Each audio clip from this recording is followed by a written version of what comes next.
Yo. What up? Y'all hear the theme music. Y'all see these beautiful faces. You know what time it is. It's the Let's Get Canceled podcast. I'm your boy, Big Tech Dog, your favorite friendly, lovable loudmouth. And I'm Tommy with an H. I'm the voice of the people. I speak for y'all. Hey, yo, cousin. What up, cousin? You ready? Oh, I'm ready. Let's get canceled. All right, tonight's episode, you know what it is, man. We're back on that same old bull, man. Like, look, we talking about things that we learned in church that translate to our everyday secular lives, right? So we've gone through probably like 6-7 of these topics, and we gonna keep hitting y'all with these topics because, hey, a lot of y'all are saying that you understand. You grew up in church too, and you trying to live your life, and you're realizing now, as you get older, some of the things that you learned in church translate very well to your everyday life, right? So that's what we're gonna be talking about today. But before we start, I want to give a big thank you, like always, man. Thank y'all for rocking with us. Thank y'all for liking what we do, following us, and we just want you to know that we appreciate you. Also, while you're watching, make sure that you like, comment, share, subscribe to the Let's Get Canceled podcast, right? Also, if you're watching on YouTube, hit that bell notification so you're notified every single time we drop new content on this platform, all right? Also, if you like what you're seeing and you're hearing and you want to do a follow-up tomorrow, you can find us anywhere you get your audio podcast. Just search the Let's Get Canceled podcast, 1L, and you will find us there, anywhere you get your audio podcast, all right? We appreciate it. Indeed. So share it with a friend right now. Share it with a friend. Right. Stop what you're doing. You can hit pause. Share it. Like it. Subscribe if you ain't subscribed already. Hit that bell notification. Do what you do. All right? Anyway, Cuzzo, how you feeling, man? Yep. Man, everything is everything. We're still on this journey to fight the fat. Yes, sir. We're gonna win. We're gonna win this time. We have been beat back by fat for the last 30 years, but we are fighting back now. We're ready to take over. So we're doing well. We're sticking with it. We're staying consistent. And like you said, y'all see all the posts that come up on Sundays for meal prep. We're not gonna stop that. Meal prep Sundays is gonna continue fight the fat movement all 2026 until whenever. Until we reach our goals, man. How about you? How you feeling? Man, I'm all right, man. I'm doing okay. I'm feeling healthy. I'm feeling like I'm doing this thing. You know what I mean? Moving forward. I am, like you said, I'm working on the Fight the Fat campaign too. I am doing my meal prep. I'm working on counting my calories and trying to keep things down, man.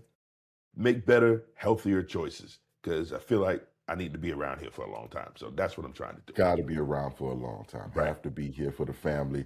Have to be here for your grands. You know what I'm saying? You got the grandkid over there, man. I'm pretty sure there's gonna be some more. There's more.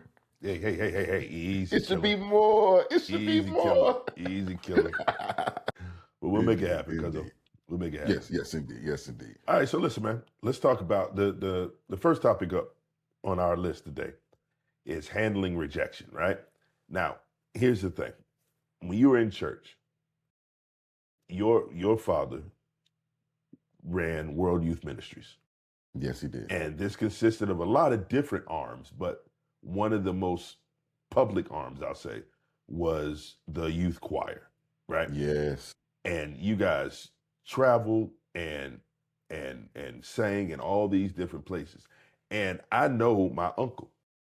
If you weren't right, he wasn't the type to let it go. Oh, it's okay. He's all right. No. You're gonna know it wasn't right, and you're gonna make it right before we leave the stage. You understand what I'm saying? Boy, and it's the thing of not only are we not gonna leave, we're not gonna continue to embarrass ourselves. And it didn't matter that the ages were like 5, starting at 5 to, let's say, 18 years old. It didn't matter that we were kids. It's the expectation of we practice this for perfect. And his whole thing was always practice doesn't make perfect. Perfect practice makes perfect. So if you practice it wrong, you're going to do it wrong. So we would be at practice until we got it right.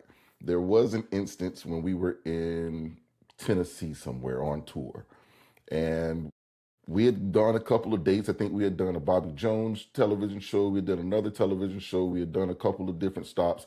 And we get to one of the stops and we go out there just thinking we've got it.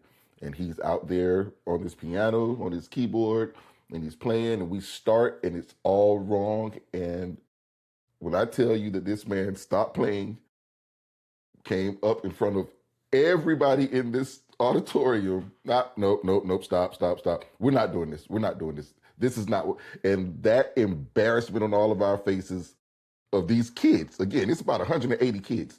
But when you're standing in front of an auditorium full of people and your leader stands in front of them like, no, sorry, y'all, we're not going to do this. This is not how this is going to go. They suck. Are we going to do it again? And it's every one of us looking at each other like, how do we... And he just came and got a little closer to us and told us, this is not acceptable. We're going to try this again. But if it doesn't get right, we'll cancel this. Yeah. And it tightened us all up. In that particular instance, it's just that rejection of, I thought I was giving my all. I thought I was giving you what you wanted, what we practiced. But when it's not right, and having someone tell you in the moment that it's not right in front of, like we talk about embarrassing people in front of churches and that sort of thing. This taught us along the way that just because you give an effort doesn't mean you're giving your best effort. Sometimes it teaches you if you giving your best effort and your best ain't good enough. Sometimes it's just not good enough. Right. Maybe you need to go be an usher. And I know, listen, people dump on ushers all the time. I love ushers, like for real. But they dump ushers. Like, maybe you need to be an usher. They are needed. They are. Sometimes they got to go close the door. Sometimes they got to close the door. Close the door. Close the doors. Close the doors. You know what I'm saying? Like here's the thing. Here's the thing. The one thing I took away from growing up that I use to this day. And he said, just because you are kids doesn't mean you're going to sound like kids. And he told 100%. When he said that, I was just like, but I am a kid. How am I sound like something else? What he was saying was the level of expectation of people for a group of kids is going to be here. The level of expectation of your average professional is going to be here. We're going here. You understand what I'm saying? And I use that to this day. When we go in, I go into rehearsals and practices and stuff, and I'm just like, hey, look, man, this ain't, we'll get it. It'll come together. I don't want it. It'll come together crap. Like, let's get it together now. Because that way we're all comfortable and we know where it's going. That whole idea of getting it down, getting the structure of it perfect, get it down where you can do this in your sleep, that leads to more creativity.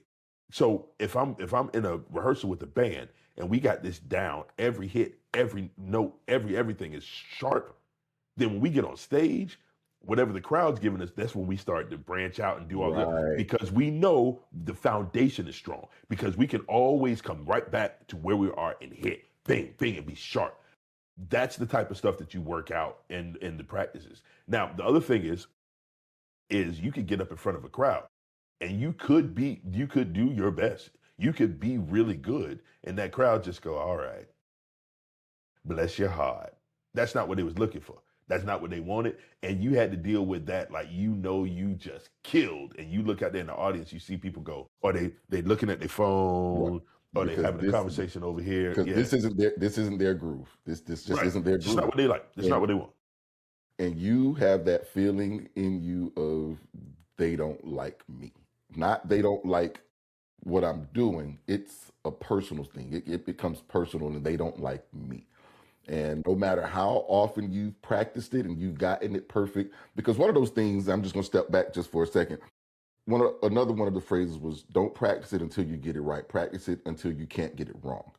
Like that was that and like you say, that way when you're in the moment and you see the crowds not giving you what you want, I know I can always fall back to this, but I can try something else and try to bring them in. But when you do all that you can do and they still just give you all right, they're not booing you. They're just you just reject it.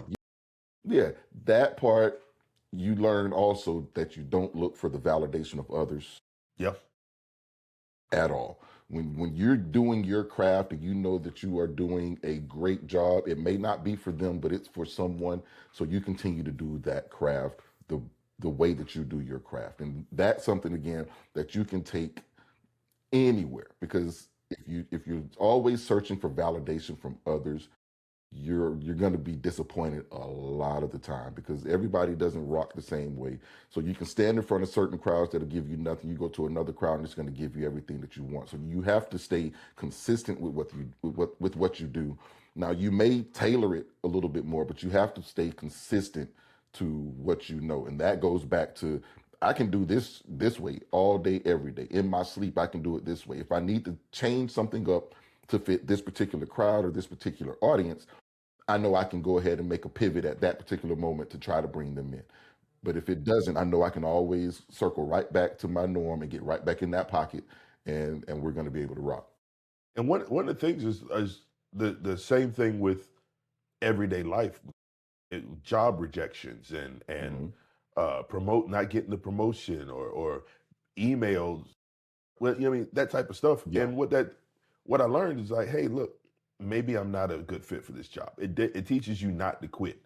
It teaches you to keep pushing all the time, because a couple things. Number one, you're not a quitter. You go back to the drawing board and you keep practicing, you keep cultivating whatever it is that you're trying to do. If it's a job and a job after job keeps telling you, no, we don't want you, that means that you may not have something that they're looking for. And if you're really looking to be a part of that, then you go back and learn what that is and you pull that up. And also, sometimes you know that what I'm doing is not a good fit for this. So maybe I need to take what I'm doing to where it fits. So you're not trying to force yourself into any situation. You're not trying to force yourself into any environments. You're trying to look for your people, look for your community. And when you find your community, you're able to flourish because, number one, people respect people who take what they do seriously. As a musician, I don't have to be the best musician in all of the world. I just have to be the best that I can be and do what I do. And you find people who like what you do. It's a joke out there right now, like what gets you noticed and what gets you hired, what gets you paid. As a drummer, what gets you noticed is all those chops and those fills. Yes. What gets you paid is pocket. You know, because no singer, no band leader, none of that wants you trying to show up on every chop, on every beat, on every measure, or whatever. Now, can you do something? Is it good to have some of that stuff in there? Absolutely. You want to have the ability to do some of that stuff. But on the other hand, you got to have the knowledge to know when it's appropriate. And knowing your craft is more about knowing when to use these tricks than it is knowing how many tricks. You understand what I'm saying? Yeah.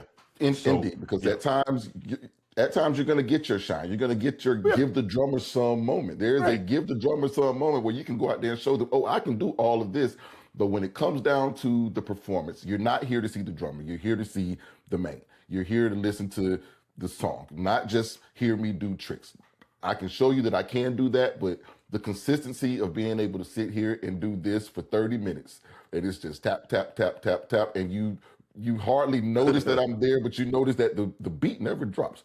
Oh, they stay all day. That part of the music, because when you realize that this song didn't speed up or slow down at any point, it stayed consistent. That's the sign of a real, true, great drummer, because that's what drives the song. Even though you're not heard as much, even though you're not noticed, you are the heartbeat of whatever is going on. I'm glad that's something that you, and that's something that you also learn in a lot of our jobs. It's, if you stay consistent with what you're doing, you're allowing a lot of other things to go on around you that you won't get any notice for from the outside world. But everyone inside of that organization is going to look and say, if it were not for that, we would not have been able to do X, Y, and Z. So these are things, again, and just being in a church situation, showing up like you do, showing up to open the church gate, open the doors, make sure the microphone's on, make sure the AC or heater is on. My God, If yes. you don't understand the importance of having the comfort of having the heat on in the middle of the winter when you show up to a church, and you come from outside and you're shivering and you get in there and it's a comfortable, you realize someone had to get up and get there in time to make that happen. They don't get any praise for that, but the preacher knows. But that's the thing. You don't notice. And if the best way to know that some people are doing their job is when people don't notice. Don't do Like their the job right. very fact that, because you got to remember, depending on the size of your building, right? To warm that building is an hour beforehand. You got to get Right. there before everything else and set. So while you were in bed at home, somebody was already up in the shower. When you were getting up to decide what you was going to wear, somebody was already on their way to the building.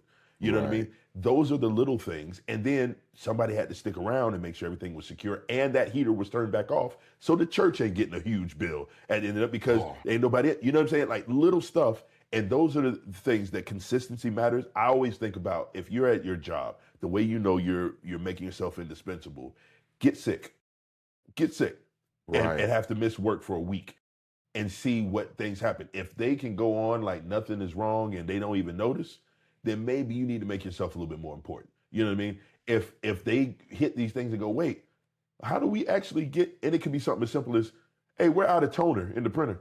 Who normally orders the toner? You know what I'm saying? Oh, that's so-and-so. So-and-so always does that. So-and-so usually takes care of that without having to say anything. And that's how people start to realize, like, wow, you're really important. I was out from my job for 3 months because my wife had an accident. I was out for almost 3 months. And when I came back, it was chaos. It was chaotic. You know what I mean? Not that they couldn't do the job, not that they couldn't do the job without me, and they were figuring things out, but they couldn't do it as easily as I did it. Because when you're the person who sets certain things up and make things feel a certain way, it feels easier. Now, my boss came in and she knows how I work. That's how she brought me over there. So she was able to kind of just get in vein and get going. But other people were like, well, how come this went like this? Well, that ain't happened in months because your boy was over there handling it. You know what I mean? So it's little stuff like that that you want to make sure that you're showing up and you're doing your job and you're committed to doing it. And when people push you aside and reject you, it don't stop you. You just keep on pushing. It does not. Like the rejection portion of this, I've had a lot through church because I was always there. So there would be a lot of things that I wanted to do that I was not allowed to do. And there's one instance that we were in the youth choir. So this one particular year, I think I led like 3 of the songs at the concert, and they were doing who was the best, alto, soprano, tenor, and all the stuff here. When they came to the tenors, I never expect anything, so I was just sitting there. But when they came to tenors, everyone started chanting my name, like, oh, Tommy, Tommy. Then they picked someone else. And I was like, I stood up immediately and gave the biggest of applauses because, first of all, I'm not a hater. And second of all, it is what it is. I understand that everything's not for me. I can't be mad about it, regardless of how much I did. I cannot be upset about not being recognized. Not myself. Like I can be upset for others. I can't be upset for myself. Like because it's just not in me. I think I got to a point of enough loss where you're just like, I don't really care if I win or not anymore. It gets to the point where, because it used to be like anger. It used to be as a young guy, losing would, like, I hated losing more than I liked winning. Like, it would turn to tears. I miss a baseball, I would freaking storm off. I get something wrong in a debate or in a Bible trivia, something or other. Oh, this was gonna drive me nuts. And then it just got to a point where, hey man, you got to do better than that. But you can't be that guy. And again, that comes back to my father also. Like, man, you gotta do better than that. You have to be a better person than that. So it taught me. Nope. Mm-hmm. So you're talking about the reaction to the loss, not necessarily the feeling of because see, these are 2 different things that I'm hearing you talk about. Because Mm-hmm. I'm hearing you on you can't blow up every time you don't get your way, every time you don't Right. get what you think you deserve. I agree with that. Pray for me. I'm still working on it, but I agree with that. Because I hear what you say. You're just saying, I hear you. Right, I hear you, and I no, I agree on that part. I don't agree with what sounds like apathy and acceptance of not being recognized because here's all right. So Uh-huh. I was in high school. I was absolutely positively the best horn player in my section. Absolutely not even close. Not even close. Um, I went through my junior year, sophomore and junior year, um, but I got in a lot of trouble. Like I beat up band parents. Like I got in fights with band parents. Like knocked them out outside of the weight room. It was crazy. It was bad. Alfonso, it was your fault. But but on the flip side, when I became a senior, they made a sophomore the section leader. Mm-hmm. Made her first chair. So we're going in the marching band, and now this is when I made my change.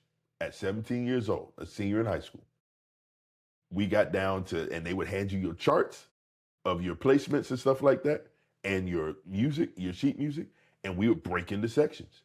She don't know how to read a chart, how to tell us where to go in marching. She don't know how to do it. I'm like this. Do I know how to do it? Absolutely. Am I getting ready to help her? Absolutely not. Now, at halfway through that, I realized this is not her fault. Mm-hmm. She did not do this. I'm not Did mad at her. Did you realize that it was your fault? It wasn't my fault. It was completely your fault. Your attitude held you back from being able to do something. You were fighting with band parents. You were knocking band parents outside. You're right. Like, you're right. Okay. I can't count on you to be there because you may end up suspended. You may end up suspended. This is true. Yeah, that's true. You know what? You got a point. But for me, it's the finding that even keel. Like I can't get too high with the highs, can't get too low with the lows. So that's where that started coming for me. It's like I'm not able to get angry because I didn't get something, and I can't get too excited when I do get something because I don't want to have that emotional roller coaster, so to speak. So if I don't get it, it's fine. If I do get it, it's fine. And we're just going to stay there. Like disappointment comes, but you can't let it change the mood. So, and you can't let it change the mood, and you can't let it really matter to you. It's kind of like what they tell quarterbacks. Like you gotta let that last pass go. You threw an interception. Now you come back out here thinking about that interception. You're probably going to throw another one. Yeah. So you need to, hey, flush it, as they say, flush it. You have to flush it. So me with my emotions now, it's when things are horrible, I'll yell a cuss word and then I moved on. Like it's going to be and I'm out of there. Like that's the life for me now. Even this morning, as I'm trying to put together my shopping list, and I had my whole list set up in one place, and then I accidentally deleted it. So now all of this prep that I've done is gone, and I have to go back out here and recreate this whole list. Scream out. The wife looks at me, "What's wrong?" Tell her what happened, and she just rolled her eyes like, "Meh." And then, but I was able to move on. So you can't get too high. You can't dwell on things that you can't change. I can't go out there and protest. I can't change what's happening. Can't tell them I'm not going to finish the concert and sing the rest of my songs. Like I can't do that. Right. Even my father, when I would go to my father, I would sing a song. It was like, "Hey, I want to lead this one." He just looked at me like, "No, I got somebody else in mind for that." But bruh, I'm better. It's not about you. Right. It's not about you. So when you realize like, okay, everything's just not going to be for me, you learn to accept that rejection and move on. And the same thing happened with women that I liked. It happened on jobs that I thought I wanted. And you realize, like, I remember interviewing for a position I knew I was qualified for. And they were just like, "Well, you haven't done this enough to do this."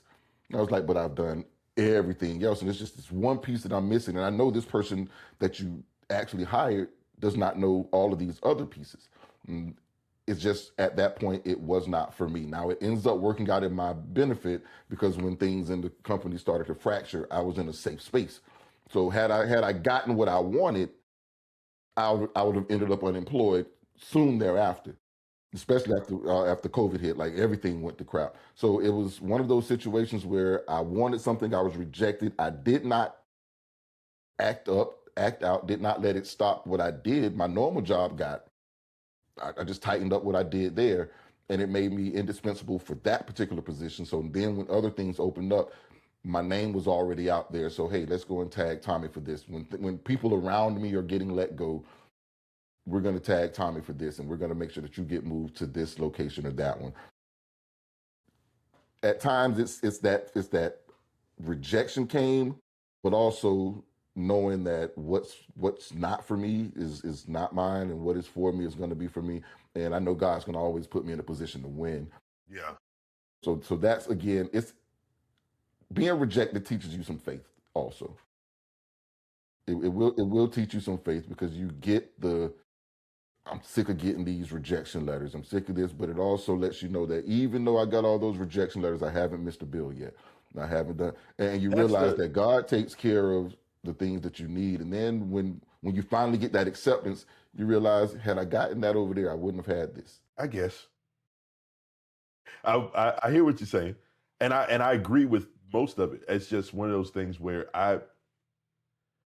there's a delicate line between fighting for what you deserve and just being like, oh well, and moving on. And I'm in that position right now, like at work right now, and I'm trying to decide how to say this without, you know what I'm saying? Right, but without saying it. Right.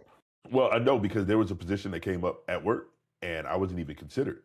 Now, it was one of those things where I have never been able to get in front of somebody and interview for something and not gotten in my life. I've never, because if you get me in the room with you, right, I got the job. I'm good. You understand what I'm saying? Right. Now, if it's those quick little send a letter type thing and send right. But if I get in the room with you and I'm face to face with you, I got the job. But at my job right now, they had a supervisory position come up, and they offered it to somebody else who had the qualifications.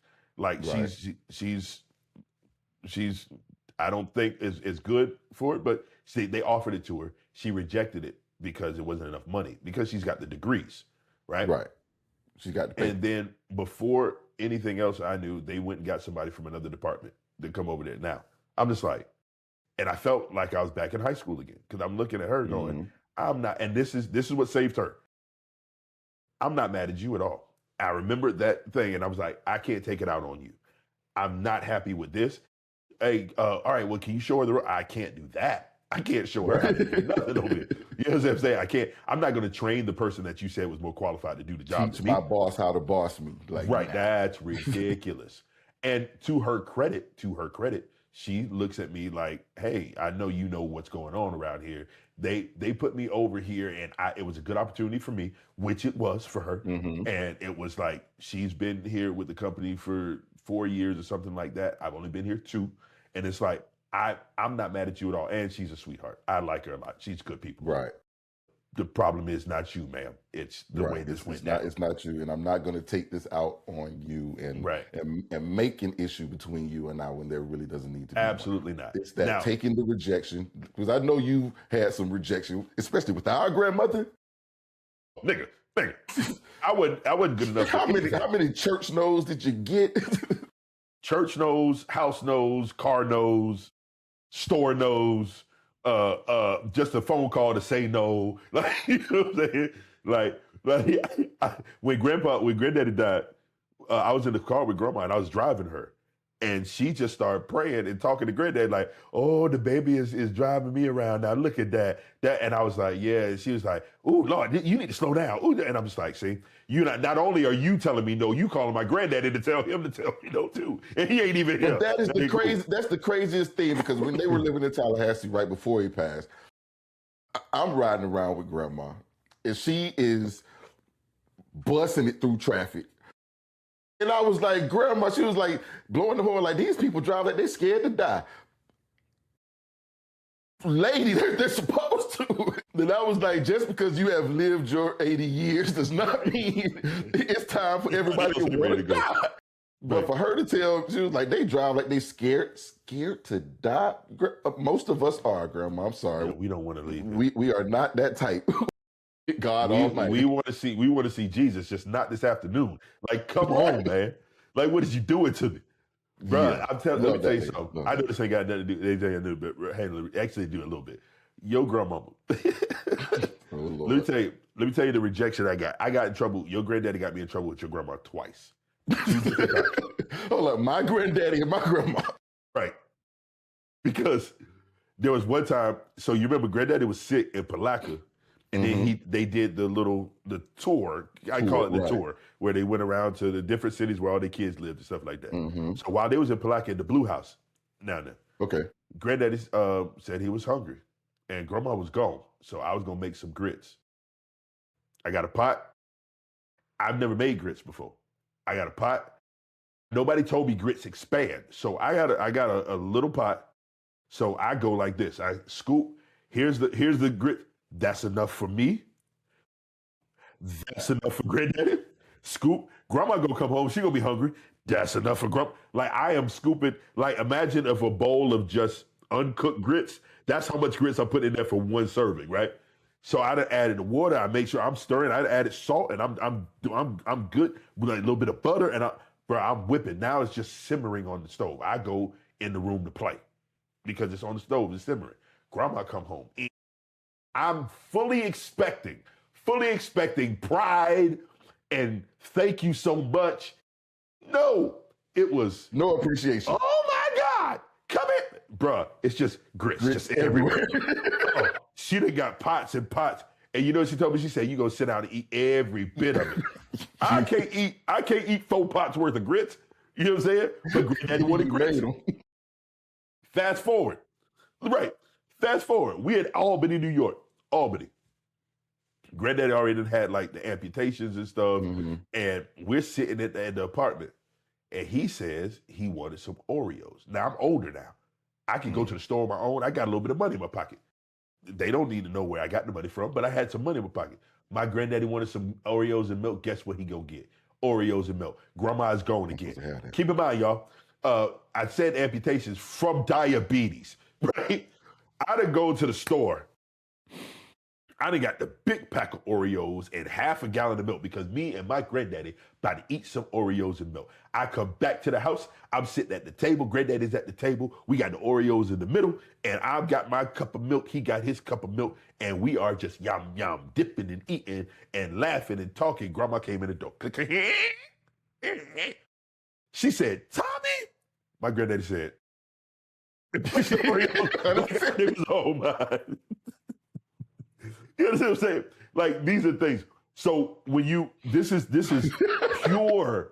pure heart-wrenching rejection, because it was like, I thought I was doing so good and I had done everything right, and for my grandfather.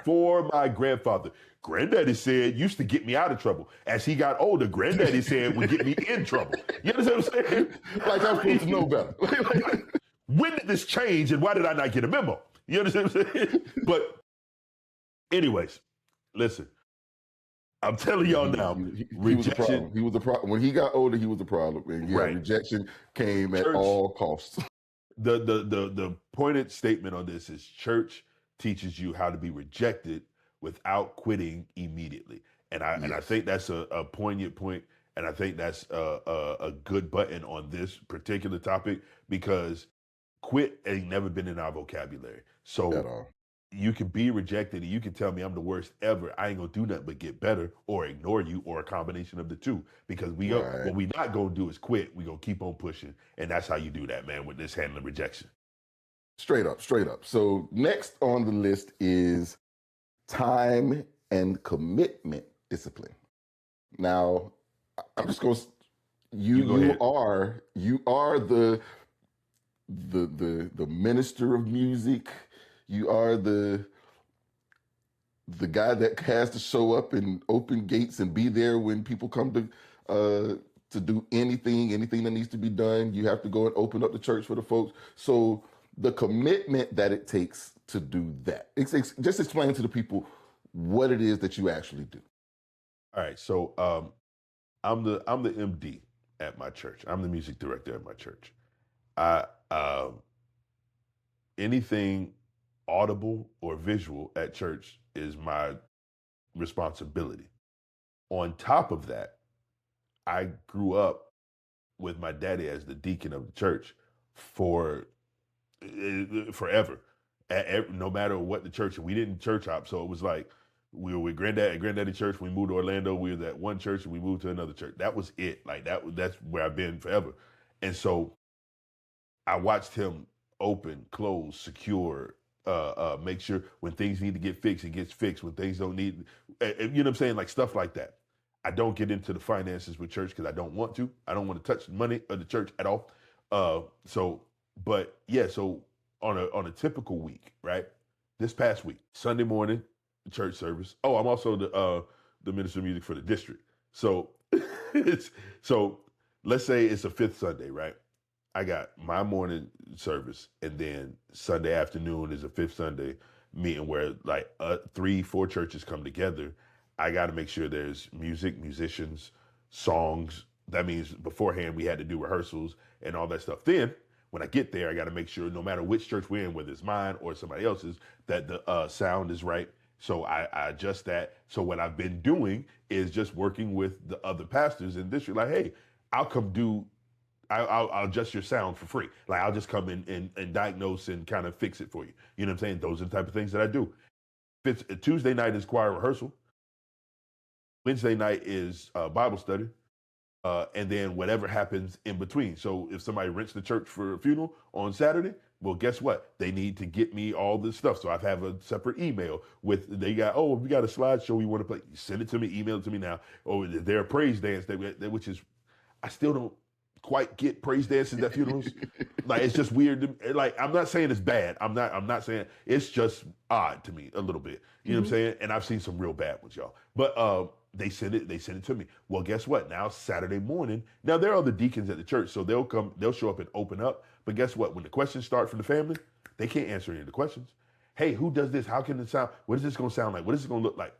They wait on me, so I'm there an hour and a half before the funeral starts. And the families are coming. So all of that stuff, that's a regular week. And then after it's all done Saturday, I got to make sure everything is back in place and ready to go for Sunday morning again. And that's all done. And that's not all, but that's all done because you get microphones that stop working, speakers that stop working. So this cable got a short in it. We got these people coming to play. We got to figure out how to get them into the system and get a whole bunch of stuff, right? Now, do I do it by myself? Absolutely not. I've got a team of people. I've got 2 young men that work with me diligently. The problem is that the responsibility falls on me. If it's not done, nobody's looking at them like they didn't do something. Why didn't you make sure it was right, right? So I have to make the time and be committed, and I have to be disciplined in what I'm doing because I have an outside life. I have the Let's Get Canceled podcast. I've got music to do. I've got a wife. I've got kids. I got household duties. I got a regular job. So when all of that falls in, I've got to make sure that I'm being responsible with my schedule before I say yes or no to stuff. Because if I don't, then I will end up like I've done, double booked, where it's like, oh snap, I was supposed to be here, but I got to be over here. Who am I getting ready to disappoint? Because I got to disappoint somebody. I can't be in 2 places at the same time. Now, what does that mean? Discipline, commitment. If I'm committed to making sure things are right, that means I get on the phone right then, like, hey, I need somebody to fill in for me. I'm gonna pay you out of my pocket and tell them, or you know what I'm saying? Like I paid him up front already. Just send me the money because sometimes checks take a few days and stuff. Take time. I need an emergency. I got to send him the complaint. He's good. Trust me, and I hope that they get there and they have the same level of commitment that I do, that they're going to get there and try and do a good job. So yeah, all of these services, all of these events, all of the things that go into making a church run, I've had to learn and do and be committed to. How does that translate to my regular life? The Let's Get Canceled podcast. Exactly. And that's where I'm going to step in on your behalf. Yep. Because if you've noticed, we do a live Saturday. Once a month, we show up. Last Saturday of the month, we go live. And a lot of times, every other month, Tech's here in Jacksonville. Tech will do a show up at 2 o'clock, get set up. We do the show from 8 o'clock to whenever. End of that night, Tech's trying to get back home so that he can be in that church building by 9, 10 o'clock in the morning to make sure that that church service goes well. So that also shows the time that he takes to drive from Orlando to Jacksonville back to Orlando, the time he takes to get here on time, get things set up. Because as you see, when I am left to my own devices to set up equipment, it just does not go the way that it's supposed to go. So he comes and makes sure he's here in time to get all of that done. And then we have to break everything back down, get him back to where he's supposed to be. So that time and that commitment that he has, not only to the church, but to what we do here on the Let's Get Canceled podcast, that is extraordinary to me. Like for me, once a month, I'm going to have to miss church because I am not driving in the morning and then driving back at midnight, getting home at 2 o'clock to be back up for. I just cannot do it. I will pass out somewhere along the lines, and I'll end up on a T-shirt. I've done it. So, hey, look, I've done it. You do it regularly. I pulled over in a rest area and literally put my pistol on my lap, leaned back, and had to take a nap because it's one of those things. But when you, and this is what church taught me, bro. Like when you say you're going to do something, do it. And I a lot of the lessons that we learned, I kind of bleed from church to home because it was all the same. Like, so the lessons that you learned at church were the same lessons that you were learning from Pops. So my dad, I watched my father's commitment to his family and living in Crescent City, getting a job in Orlando, 2 hours away, and getting up early in the morning, driving to work and not staying over to make it easier. No, work all day and then drive all the way back home to be home with his family that night. And I admire that. Did I realize it at the time? No, we're talking in the last 10, 15 years when I went, wow, yeah, that really was going on. So we learned if you say you're going to do something, you do it. You talked the last time we did a show like this, you talked about our grandfather and stuff being known in the different cities and the different areas to not just the church people, but to the city. My father worked for the city of Orlando. Since my dad's been gone, we haven't had another cultural heritage festival, not like it was when he was here, because he really worked hard to pull that together and make it really multicultural. The Right to Sight event, my dad used to do with the partner with the Orlando Magic at the Orlando Magic Practice Arena, where they would give out free eye exams and eyeglasses to the city. The organization Right to Sight is still around, but they don't do it as big as they used to when he was here. That was his dedication, and he did the same thing. He had a regular job. He dedicated himself to doing these city events and was the deacon at the church. So all the stuff that I'm saying I'm doing, he was doing at the church while I was growing up and taking care of us. So we've been bred in the church and at home to be committed to whatever you say you're going to be committed to. And it's not just being committed to the position that I'm in or to the organization, but it's to the people also. And that's where our fathers and our grandfather, you would see in the middle of the night when they get that phone call and there is not a hesitation. They're jumping, putting shoes on, letting mom know, hey, I got to go such and such, need such, and they're out the door. And I would be, in my younger days, I would just see my pops running out the door in the middle of the night, not knowing anything that's going on, but I hear the phone ring, because back then you had those house phones, so it rang everywhere, and you hear a mumble, mumble, mumble, and then you hear my mom like, again, and then he was like, I'll be right back. And then he's out the door, and then 3 hours later, you hear the front door opening again, like, what the heck was he got going on? And then later on in life, you find out that, oh, someone was getting evicted, or someone's house was burning, or someone got stabbed, or someone was going to jail, someone's in the hospital.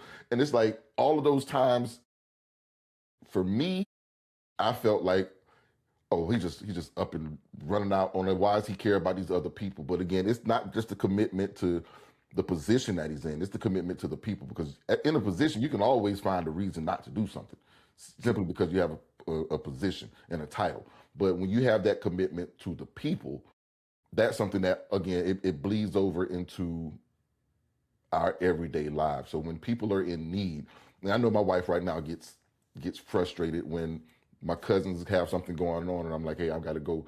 And she was like, they got something going on every week. Yeah, but I can't not show up. Like, there are things that I miss, but there's a lot of times, I got to go.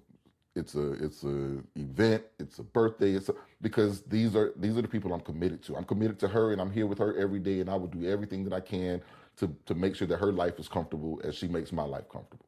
But also being there for others and being able to. My little sister needs to move. Well, I need to go over here and handle this. My parents need to get some stuff moved around. They need a room painted. They need a ceiling scrape. They need something going on, garage clip. I'll up and go. I will take my work laptop and I will go and work from there so that I'm able to be there and take care of my responsibilities that I have for home and for work, but also to make sure that the people that I am charged with, I can assist with them also, because my father was that guy.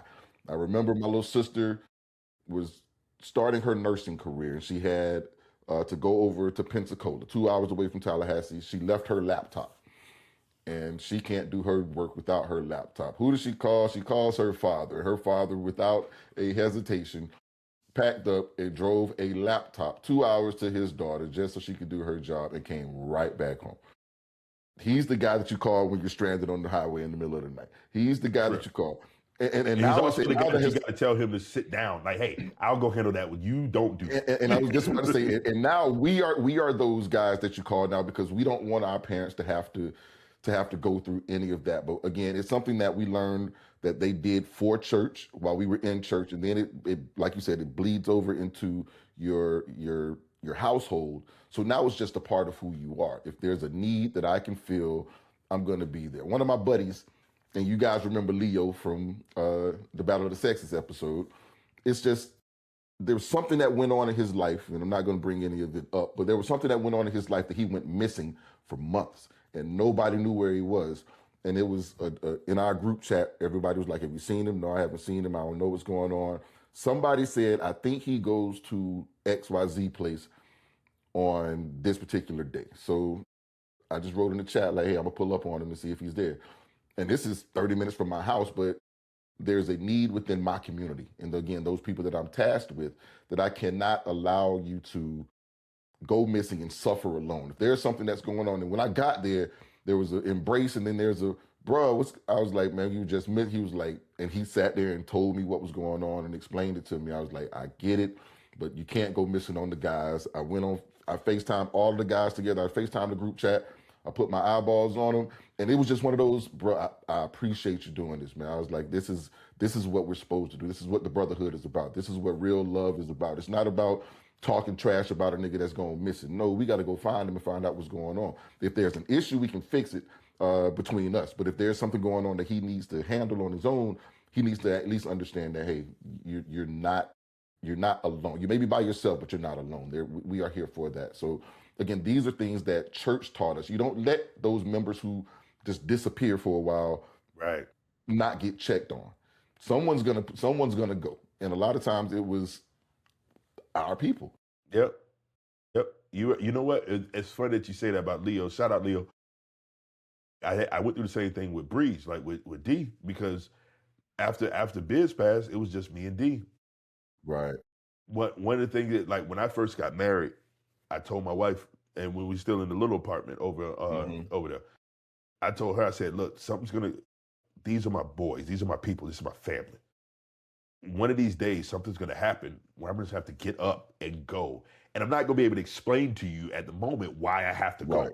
You know what I'm saying? I'm going to have to be able to, and it's going to be 1, 2, 3 o'clock in the morning. I'm going to have to get up and leave. And it happened, and it was pretty serious with Biz. And it was like, I got to go. And she, I don't know how much she understood. She allowed it. I'll put it that way. Right. You know what I'm saying? And then I explained it to her later on when I figured out what was going on. But with D, after Biz passed, me and D had kind of, like, we just hadn't spoken. We hadn't caught up in a long time. And I was calling him, and then he wasn't answering the phone. I'm like, where's this nigga at? And then I went as far as calling his mama. Like, I was like, oh, and she knows me. So it's like, hey, Ma, where's he at? And she's like, I don't know. I hadn't heard from, and I started worrying. So I'm driving around. I'm going to different. And when I finally caught up with him, he was like, yeah, bro, I'm just going through some stuff. And I just, hey. What you can't do is just disappear on me. Like, you can go through some stuff. You can tell me I'm good. I just don't want to talk about it right now. I need some alone time. That is fine. But what you can't do is just disappear, because my commitment to you has been, you're my brother. And we've been brothers for almost 30 years. And when my grandparents passed away, you were there with me. When your father passed away, I stood in the hospital when he went in and they took his father off life support. You understand what I'm saying? I was there when he came busting through the door and everybody was scared because he's on his raw mode, you know what I'm saying? And walking out the hospital. His wife looked me in the face and she goes, I said, I got him. And I just walked out. And we walked in the parking lot and just talked. But that's the type of thing, because I'm always going to be there for my brother. He's always going to be there for me. And those are the things that we learned in church. When you say you got somebody, I don't really care what happens. If I say I got you, doesn't matter what you did or what went on, I got you. I don't have to agree with what you do. I don't have to agree with how you move. I don't have to agree with the way you handled the situation. Right. But I got you.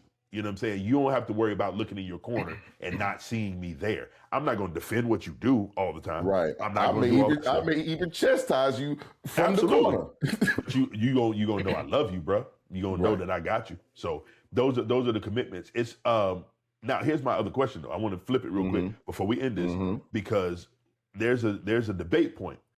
Is discipline holy or unhealthy when it never stops? And I think this applies a lot to me, but it applies a whole lot to you, because like you said, it was times at night, in the middle of the night, and your pops has to leave. Well, you're the only boy at home.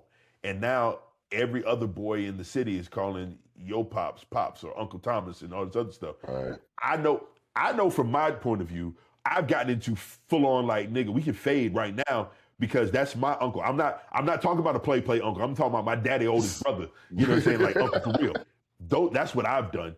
But you lived it. You lived in the household. I lived it and shared my father with, like I said, we would be on tour and it's 180 kids on buses without parents. There were maybe 5 or 6 additional chaperones, but there are people everywhere, kids everywhere, and they're all looking to my father for leadership. And it ended up, these were our family vacations. So we would end up going to a theme park or something, and my entire family's there because we're all a part of it, but there's also all these other people there. But I didn't get those, hey, let's go take a road trip to Niagara. Let's go take a road trip to... No, my summer vacations were, hey, we're going on tour and you will enjoy yourself there as much as you possibly can. And as a youngster, it was, to me, unfair because I didn't have that alone time. Like I always had my pops around. My pops would take me around when he was selling Amway. My pops would take me to his job when he would go up on the weekends. Like he was always around with me, always there, come outside and try to beat me in basketball. Like I had the full experience, but there were also things that I felt that you're giving some time that could have been with me to these other people. Every Saturday, we're at choir rehearsal with these other people's children. Every Sunday, we're at church with these other people's children. We're like every Friday night. I've just realized that I didn't get to watch the first maybe 6 years of Family Matters because on Friday nights I was in church. I'm looking at episodes that I just started watching again. I'm looking at episodes like, I never knew this. Friday nights was pastoral teaching at Watson Temple. We were in the church house on Friday night. Oh, come here. Let me get you TGIF. Oh, nigga. That was TGIF, I found out about. I knew about TGIF, but I never got to watch the episode. Let me tell you something. It's Friday night, and the mood is right.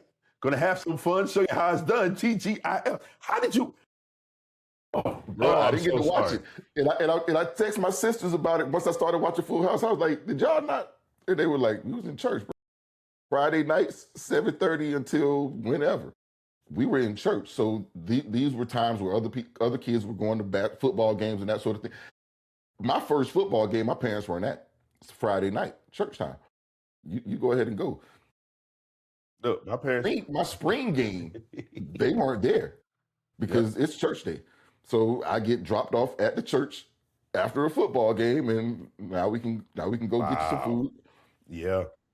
Because I just had a flashback of showing up sweaty with the gray t-shirt from underneath your pads that you just walked in the church. Right. I am outside in some shorts and some flip-flops and a sweaty shirt because my people were at church. Somebody came and picked me up, dropped me off. Like, Well, they weren't coming to my soccer games anyway. They were like, "Nigga, you suck. Like, why are we showing up for that?" Oh yeah, it was terrible for that. But it's again, it's just one of those situations where I realized as I got older that there was a need for a man like my father in those times. So what I thought at one time was unfair, I realized that was God's move for him. That was God's mission for him, and I had to be a casualty of those moments, Do you even though feel? it wasn't something. Do Even you though it actually wasn't feel like something. a casualty? Now, no. Then I did. Okay. Then I did. At what Yeah. point did that change? Like because and I'm asking as a father because Right. I know that through some of this time, like I've spent a lot of time outside. You Hmm. know what I'm saying? And the dichotomy is, well, either I could be here because mine was different. It wasn't like in ministry. You know what I'm saying? Right. It was strictly financial. Like so, it's Go like make some money. Right. you can do this, but if you do this, I've got to not be there for this because I got to be over Right. here to make the money so you can do this. You understand what I'm saying? And yeah, I'm pretty sure on the surface it looks Right. bad. You know what I mean? So, Right. at what point did you I was change? well into my 20s before I realized what was going on, and it actually happened because I had a conversation with one of my buddies who whose father was in and out of jail a lot, and he would be with me constantly, and that's my brother. And he was like, man, you realize growing up, he was like, man, your pops was my pops. He was like, my dad would come in and we would do our thing, but he was like, then he would be out of the house. And he was like, I was at church because every other weekend, me and this guy were back and forth. Like I was at his house, he was at my house. So it was one of those situations. But when his father would be home, like his dad would take us on the construction site, teach us how to do little things. I still can't hammer a nail to this day. I sucked at it, but he gave him tools that he can do whatever. This nigga will build a house out of a shed. Like he has all those tools in his bag because of the time he did have with his dad. But when his dad was not there, he was like, man, your pops was my pop. He was like, man, if he needs anything, he was like, he don't have to call me through you. And I didn't realize at that point, I was like, there's a lot of kids like that who, when they made those calls in the middle of the night, that their mothers would call my father to come and get them out of a situation. There's guys right now that have businesses that credit my father with giving them those second chances, showing up to the juvenile hearings and speaking on their behalf and letting them know, hey, I will vouch for this kid. I will pull this kid in under my wing and do X, Y, Z. Realizing that my house was a safe haven for people with, and yeah, I understand, like, man, there's another room up there, but it's always somebody in it. And realizing, like, hey, man, these are things that are needed in the moment, and it's not something that I get to feel cheated by any longer. Like I say, and in the conversation I had with him, he just looked at me and was like, "You get it now, huh? You get it now." And I really, really do. And I'm pretty sure at some point your kids will realize the soft life that they were able to live was due to not being there, and then they're gonna start to think about what would I have given up to have him be there for this moment. And when they start to realize, like, probably much of nothing, like I had everything I ever needed and most of what I wanted because of the sacrifice that he made. And you look at the sacrifices that they have to make sure that we get what we need in life. Right. So yeah. But again, it's just realizing that it's not fair in the moment, and that's how you feel, and you're getting your feelings. But it taught me that, going back to what we said, that emotional intelligence, to start to realize that, hey man, sometimes you have to give up something in order to get something. See, I think I agree with you. I agree. But it has to be a line because, in all honesty, when the question is discipline holy or unhealthy when it never stops? Discipline is holy. However, it can be unhealthy if you're taking away a need from one place to fill a need elsewhere. Like my father Inevitably, never. you're doing that. He had to. Yeah. He had to. Nope. No, Nope. he Nope. never. Nope. We never went without so somebody else can have. Now we Yes, you didn't did. get. Yes, you did. We may not have gotten extras. We ain't never, but we didn't. Which is Never, a we without. never went without. So That's I'll not put it without. to you like this. If I don't need it, Nope. if No, I don't I'll need put it it, to you like I'm this. not missing it. I'll put it to you like this. If I could, I have $1,000, right? And something that my wife wants costs $800. Does she need it? No. Does she want it? Yes. but then something over here that somebody else needs costs $500. She's got to go without the thing that she wants. Because if I spend that 500 over here, because now I only got 500, I can't give her what you're going to get your ice cream. You just can't have sprinkles. Baby, you don't need the sprinkles. But see, this is what I mean. At some point, and I'm not saying that wait. Saying it is that means that down the line, other kids in your circle, daddy brought them, don't have that. That creates something within somebody. And I'm not saying it's unhealthy all the time, but what I am saying is that if it never stops, there's a point where you have to say, I can't save everybody. I can't do everything, and you can't do everything, because as the adult in the room, I know that, and I'm talking to me, I know that this is more important. This moment is more important than you doing that thing over there. You're gonna hate it right now, and you're gonna hate me right now. And then later on, you'll realize that this moment was more important.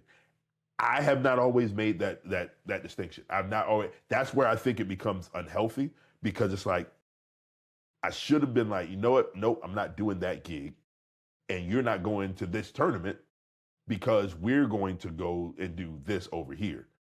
And I didn't always do that, because the desire at the time for the kid is to be in that tournament, if that makes sense. Right. Yeah, you know I got you, but it's also one of those things about priorities. And my definition of priorities is your choice between competing priorities. My priority isn't going to be your sprinkle. My priority is going to be the long-term effect of not having this particular person be a criminal. And I can save a life over your sprinkle or over your temporary feeling. Because once you grow, and again, you can have this feeling just like I did, but once you grow and realize that, and you see the good that I did for that time that you missed, you'll feel like shit for feeling the way that you did. I feel like I made a Sunday confession about this situation. Yep. And I felt like crap once I had to type that out and apologize to my father for feeling like I missed something because other people were around. But you're also a different breed. Like you think differently than some people. So what I'm saying is that psychologically, it's sprinkles. It's just a small thing. Enough sprinkles end up feeling. But it teaches you to empathize with other people. That's really it what also it does. teaches you to not to be able to depend on the people you should be able to depend on. But what can I not depend on? What did I miss? Absolutely can depend on. Like that's what I'm saying. How am I missing the dependence? Because when I felt like I needed you, when I felt like I needed you, you were somewhere else with somebody else. Mm-hmm. Period. Doesn't matter what was going on, and that's how I feel right now, because I'm like, yes, when you wanted me to be there, I wasn't.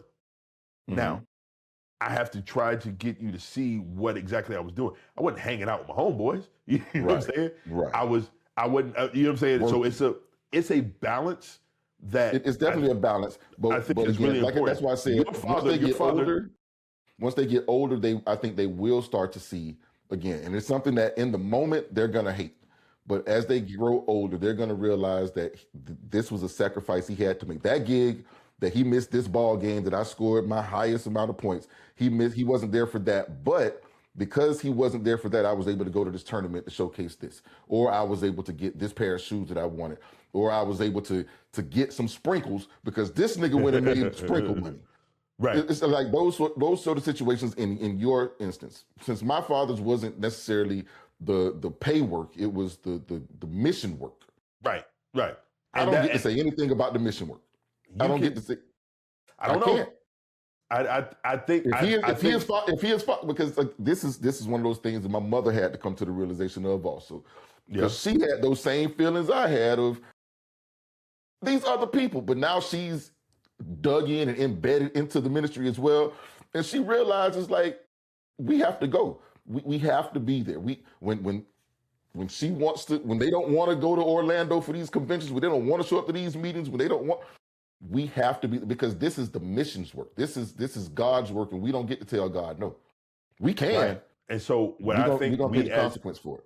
And let's take this to a men's standpoint, a man's standpoint. Mm-mm. One thing I think we drop sometimes is including those who depend on us in the initial. Now, there have been times I'll tell you a story. I got a phone call one time, actually a DM, and it was like, hey, we saw some videos of you playing, yada, yada, yada, yada, yada.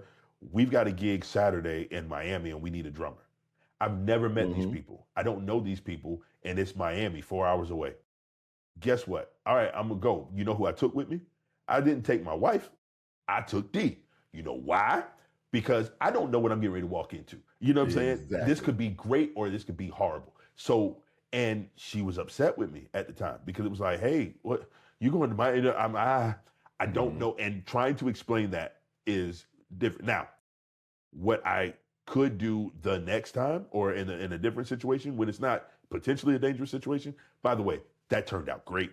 I pulled up. They had parking space and they had an envelope with my money when I pulled up before I unloaded. So it was great. But it's one of those things where I've always done the whole like, okay, I don't know exactly what's going to happen. So everybody stay home. I'm gone. And that's probably not the best way to do that. All right, I'm going over. Okay, maybe I shouldn't have done it like that. You know what I'm saying? And so that's where this whole thing of our churches in general tend to lean on their pastors, and organizations lean on the hard worker and the person who can get things done. And the person who can get things done tends to just go and get it done and then explain later. Explain later, right. And what happens when you explain later is you're not explaining, here's what happened and here's the explanation. You got to explain through what that person felt when the initial I just left went, and sometimes that gets blown up. So you're frustrated because you're like, why wouldn't I have done this? Right. And they're frustrated, like, why would you have done? And both of you, if you would have known beforehand, both of you would have agreed that it's time for you to go. But because you didn't do it that way, and so that's what I'm talking about. Because you move so quickly. You move so quickly. Because you know you can, when you've got the skill set and you've got the ability to make things happen and people depend on you, you feel like, if I can just go do this real quick, y'all just chill out. You'll be all right. Let me go do this real quick. Fix that situation, then I'll come over here and fix this one. And that's when I feel like we've crossed over. So that's when I think that it may be unhealthy when it doesn't stop, because you're not putting people on back burners, but the explanation and making sure that they're okay and their feelings are right before you go take care of that situation sometimes. So the work necessarily isn't unhealthy. It's the way that we deal with the work. Exactly. It's the way that it's our failure to communicate that's the unhealthy portion of it. Because if I can make it there and it's my calling to do this, I'm going to go do it. But I also need to make sure that you understand what it is that I'm about to do, and not necessarily that you agree with it, because you may tell me I don't want you to do it, and I'm still going to do it. I'm still going to do it. Right. And that's why I think it's not the discipline. It's not the discipline. It's the lack of discipline. Even though it feels like discipline, by you going, I said I'd be there for him. I'm going. You also miss something on the right side. Right. You got to be disciplined in covering everything. And that's what I'm learning as I get older, where it's like, hey, you're capable of juggling all of these different things at the same time. Is it smart? Is it the best practices for you to commit to all of these different things at the same time? And I'm learning, no, it's not. It's not. Right. Now, yeah, sometimes it's not. Sometimes it is not worth it to drop everything and go. But sometimes you're needed, and when you're needed, it's not in us to let something fall, because I just don't think we have that capability. But we're gonna get better. You're absolutely right. And that's why I'm learning that, okay, well, when I don't absolutely have to, when it would go okay, it just would go better if I did it. Sometimes I need to let it go okay over there and stay, you know what I'm saying? Because now there's going to be a time when I can't let it fall and I got to just go regardless of what. So I need to make those situations, those times, as few as possible. Because when I really need that cachet, I need to be able to dig into it. But you know what, man? We can talk about that for hours and hours and hours. Forever. But it is what it is. Y'all tell us what y'all think about this handling rejection. What did you learn in church about handling rejection, and also time and commitment, discipline? What did you learn from church that applies to your everyday life? Leave it in the comments, man. Make sure that you interact with us and let us know what you think about that whole situation. Tell me I'm wrong. Tell Tommy he's wrong. Tell us you agree with we agreeing, but just tell us something. Let us know what you think about the whole situation, all right? Indeed, man. Hey, cousin. Yo, man. We ain't been canceled yet, so we got to do this again. Not yet. We're going to do it again, man. We're going to hit it again, boy. I love you next week, man. Hey, love you, boy. All right. Yo, love y'all, man. Y'all be easy. Y'all be easy. Peace.